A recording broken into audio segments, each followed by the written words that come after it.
সাধারণ ভোটারদের উদ্দেশ্যে। আসলে আসসালামু আলাইকুম। ওয়ালাইকুম আসসালাম। আসলে আজকে আজকে আমাদের কেরানীগঞ্জ উপজেলা দক্ষিণের জি। ঢাকা 3-এর যে বিএনপির ধানের শীষের প্রতীকের যিনি প্রার্থী বাবু গয়েশ্বরচন্দ্র রায়, এবং এই গয়েশ্বরচন্দ্র রায়ের প্রতীক হলো ধানের শীষ। আপনারা জানেন আজকে এই ঢাকা 3-এর 65টা ওয়ার্ডে 45টা ওয়ার্ডে আজকে এক সময় আমরা 3টায় যে মিছিল, গণমিছিলের এবং বিভিন্ন এলাকা প্রদক্ষিণের যে একটা ঘোষণা এসেছে কেন্দ্র থেকে, আমরা সেই মিছিল আমরা এই 4 নম্বর ওয়ার্ডের কোন্ডা ইউনিয়নের 4 নম্বর ওয়ার্ডের দক্ষিণ পানগাঁওবাসী সকল দল মত নির্বিশেষে মহিলা, পুরুষ, ছাত্র, শ্রমিক, আপনারা দেখেছেন আমাদের অটো টেম্পো চালকের শ্রমিক ভাইরা, আমাদের অন্যান্য দলের যারা মতাদর্শ ছিল তারা সকলে মিলে আজকে আমাদের যুবক সম্প্রদায়দের নিয়ে আমরা মিছিলটা করেছি। আমরা দক্ষিণ পানগের সমস্ত এলাকা প্রদক্ষিণ করেছি এই জন্য যে কোনো মানুষ যেন দাদার এই বার্তাটা পায় নাই এমন যেন কোনো বাড়ি না থাকে। আমরা দীর্ঘ আজকে এই নির্বাচনের তফসিল 22 তারিখে ঘোষণার পর থেকে প্রতিটি বাড়ি বাড়ি এ পর্যন্ত আমার মনে হয় প্রতিটা বাড়ি বাড়ি আমাদের নেতা কর্মী, আমাদের মহিলা দলের নেত্রী, আমাদের হিন্দু সম্প্রদায়ের 3টা পূজা মণ্ডপের নেতৃবৃন্দ সহ আমরা প্রত্যেকটা বাড়ি বাড়ি এই বাংলাদেশ জাতীয়তাবাদী দলের আগামী দিনের যিনি আল্লাহর রহমতে প্রধানমন্ত্রীত্ব গ্রহণ করবেন বিএনপির চেয়ারপারসন তারেক রহমানের সালাম পৌঁছে দিয়েছি।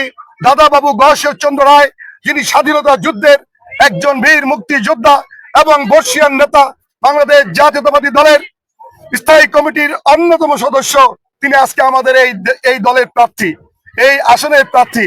আমাদের প্রত্যাশা, তার বয়স হয়েছে, এই কুন্ডা ইউনিয়নে তার অধিবাসী, এটা হলো আমাদের একটা গর্বের বিষয়।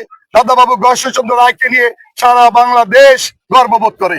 তাই আজকে আমরা আমাদের প্রাণপণ চেষ্টা করে মানুষের ভালোবাসা অর্জন করতেছি, মানুষের ভালোবাসা অর্জন করতে চাই, যাতে ধানের শীষের প্রতীকে আগামী 12 তারিখ বিপুল ভাবে ভোট দিয়ে দাদা বাবু গয়েশ্বরচন্দ্র রায়কে নির্বাচিত করে তারেক রহমানকে, দাদা বাবু গয়েশ্বরচন্দ্রকে তারেক রহমান হাতে আমরা উপহার দিতে পারি। দীর্ঘ 17 বছর কেন ভোট দিতে পারেননি? ভোট কেন্দ্রের লাইন ধরে মানুষ ভোট দিতে পারেনি কেন? এই প্রশ্নটা আমার মনে হয় নাকের অবান্তর। সারা বাংলাদেশ নয়, সমগ্র পৃথিবীর মানুষ জেনেছে দীর্ঘ 17 বছর বাংলাদেশের গণতন্ত্র মনার যে একটা সিস্টেম, এটা বুলন্ঠিত হয়েছিল। জনসাধারণ নিজের ভোট নিজের ইচ্ছা মতো প্রয়োগ করতে পারে নাই। যদিও জনগণের টাকা খরচ করে নির্বাচন অনুষ্ঠিত হয়েছে, জনগণ তাদের ভোট দিয়ে তাদের প্রত্যাশিত ব্যক্তিকে নির্বাচিত তিনি করতে পারেন নাই। আজকে ধানের শীষের প্রচারণা করতে গিয়ে এমন কোনো প্রতিবন্ধকতার শিকার হয়েছেন কিনা? আল্লাহর রহমতে আমরা যেখানে গিয়েছি আপনারা দেখেছেন মা বোনেরা, যদিও আজকে আমাদের মাঝে কোনো জাতীয় নেতা নাই, আমাদের প্রার্থী নাই, মা বোনেরা বিপুল ভাবে ব্যাপকভাবে তারা ঘর থেকে বেরিয়ে এসে আমাদেরকে সম্বর্ধনা দিয়েছে, আমাদের সাথে ঐক্যমত পোষণ করেছে। আপনারা দেখেছেন রাস্তার মোড়ে মোড়ে আজকে আমাদের তারা এই বিএনপি ধানের শীষের প্রতীকের পক্ষে তারা ঐক্যমত পোষণ করেছে এবং ভোট দিবে। আমরা আজকে দীর্ঘ কতদিন ধরে সব বাড়িতে বাড়িতে যে আমরা যতটুকু মানুষের ভালোবাসা দিয়ে তাদেরকে আহ্বান করেছি আগামী দিনের যে আমাদের প্রত্যাশিত নির্বাচন তাতে নির্বাচিত করার জন্য। একটি কথা আমি বলতে চাই, বাংলাদেশের মহান স্বাধীনতা যুদ্ধের যারা বিরোধিতা করেছিল, বাংলাদেশের লক্ষ লক্ষ মা বোনের ইজ্জতের বিনিময়ে, অনেক শহীদের বিনিময়ে দেশের স্বাধীনতা অর্জিত হয়েছে। সেই স্বাধীনতা বিরোধী শক্তিকে শহীদ রাষ্ট্রপতি জিয়াউর রহমান সাহেব মানবতা দেখিয়েছিলেন, গণতন্ত্রের তিনি পুরোধা বলা চলে।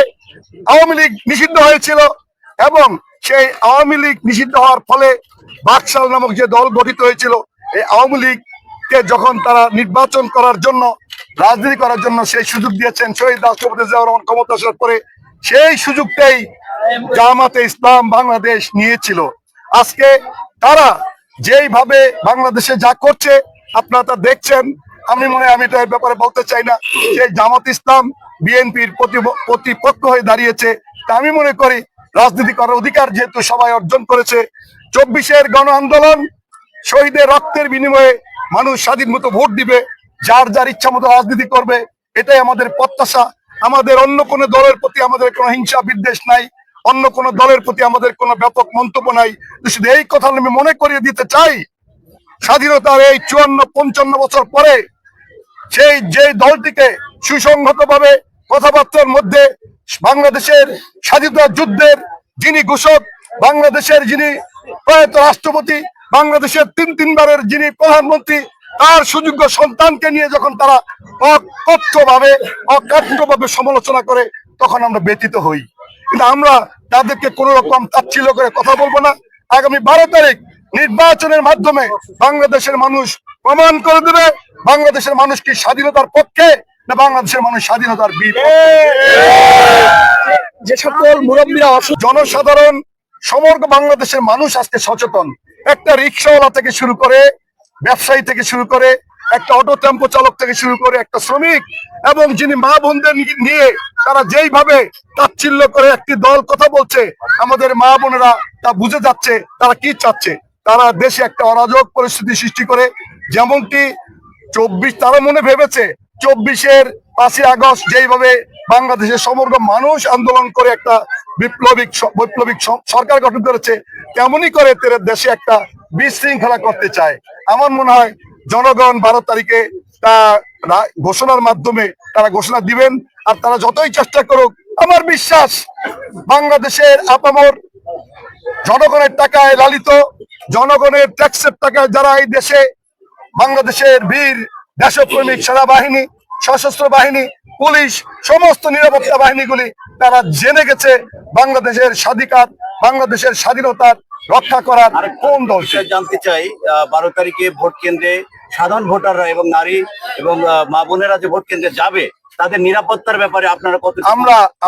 আমরা অলরেডি বসে কথা বলেছি যে প্রত্যেকটি এলাকায় যে সমস্ত অসুস্থ মা বোনেরা থাকবে, যে সমস্ত নাজুক আমাদের বয়োবৃদ্ধ পুরুষ থাকবে, তাদেরকে আমরা রিক্সার মাধ্যমে, সেটা আমাদের যুব সম্প্রদায়, আমাদের যে ভলেন্টিয়ার আছে তারা তাদের সহযোগিতা করবে।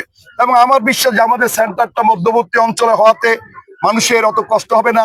ইনশাল্লাহ এই রাস্তা দিয়ে আমরা রিক্সা দিয়ে, টেম্পো দিয়ে বা প্রয়োজনে দৌড়ে তাদেরকে আমরা ভোট নিতে পারবো, এটা আমার বিশ্বাস। সাংবাদিক আলামিন খান, আপনার এলাকায় আপনাকে অনেক ভালোবাসে, আপনার এলাকাবাসী নিয়ে আপনি কিছু বলেন। আমরা খবর আমি শুধু এটুকুই বলবো, আমাদের এলাকায় পুরুষ, নারী, ছাত্র, শ্রমিক, জনতা অত্যন্ত তারা সচেতন। হ্যাঁ, তবে আমি বলবো এটা, আমাদের এলাকায় 2-4 জন ব্যক্তি যারা বুঝে না বুঝে স্বাধীনতা বিরোধী দলের পক্ষ অবলম্বন করেছে, তাদের অধিকার আছে। এই ব্যাপারে আমি তাদের ব্যাপারে কিছু বলবো না, কিন্তু মানুষ অত্যন্ত সচেতন, তারা তাদের কাজ করবে, আমরা আমাদের কাজ করছি। তারা যদি জনগণের ভালোবাসা দিয়ে ভোট নিতে পারে, সেখানে আমাদের কিছুই করণীয় নাই। শেষ কথাটি ভোটারদের উদ্দেশ্যে আমি শুধু ভোটারদেরকে বলবো, ইনশাল্লাহ 12 তারিখ শনিবার আপনারা সকালে সকালে, এই শুধু পানগের নয়, শুধু কোন্ডাইনের নয়, সমগ্র বাংলাদেশে আপনাদের মাধ্যমে আমি মেসেজটি দিতে চাই, তারুণ্যের অহংকার তারেক রহমানের একজন ক্ষুদ্র তৃণমূলের কর্মী হিসাবে সকল মানুষকে ভোট কেন্দ্রে যেতে হবে। সকল মানুষরা আমরা ভোট কেন্দ্রে উপস্থিত থাকবো। ভোটের রেজাল্ট প্রকাশ না হওয়া পর্যন্ত আমরা ভোট কেন্দ্র পাহারা দেব। কোন অপশক্তি যদি আমাদের এই ভোটের ফলাফলকে কোন রকম ঘুরিয়ে পেঁচিয়ে ভোট কেন্দ্রে বিশৃঙ্খলা করতে চায়, বাংলাদেশের আইন শৃঙ্খলা বাহিনী রয়েছে, তারা দেখবেন। পাশাপাশি আমরা জনসাধারণ সেই ধরনের অপশক্তি যারা চেষ্টা করবে, তাদেরকে মোকাবেলা করার যথেষ্ট ক্ষমতা আমরা রাখি ইনশাল্লাহ।